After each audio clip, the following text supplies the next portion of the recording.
Welcome back to Scripting with Sylvia. Today we're going to show you some more stuff with the color plugin. So one thing that's different from enable plugin test. Yeah, sure. One thing you notice that's different from the previous days, I no longer sound like a dying zombie, which is nice to mention because it's no longer 3 a.m. it's 5 p.m.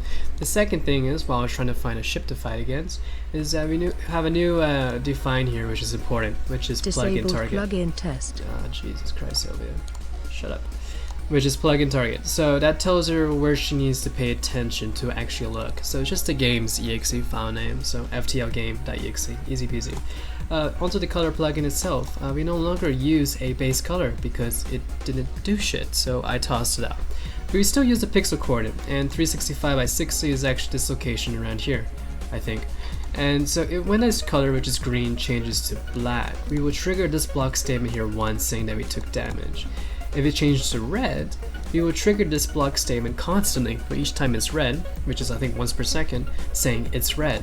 And these blocks here, despite this being a plugin, they're full scripts, so you can use key send, key downs, key up, key presses, move mouse, mouse clicks, all sorts of stuff, delays. Actually, speaking of delays, considering this is going to be fired constantly, you might as well add a delay, and all caps.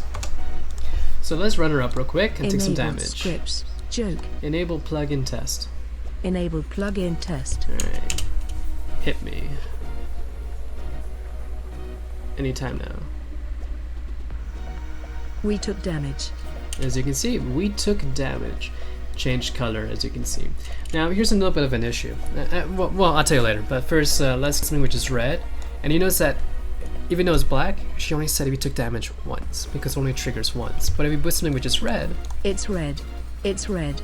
It's red. It will keep triggering, and we it's have red. a delay of 500 it's milliseconds. It's red. So that's how often it will trigger. It's red. We took damage. And it went from red to black, and then we just triggered that once. Pretty easy. So, I'm not going to actually show it to you here because we're already past it, but if you look here, you can see it's translucent. We have like a little earth in the background. So let's say the green changed to like a blue or to a red or something else.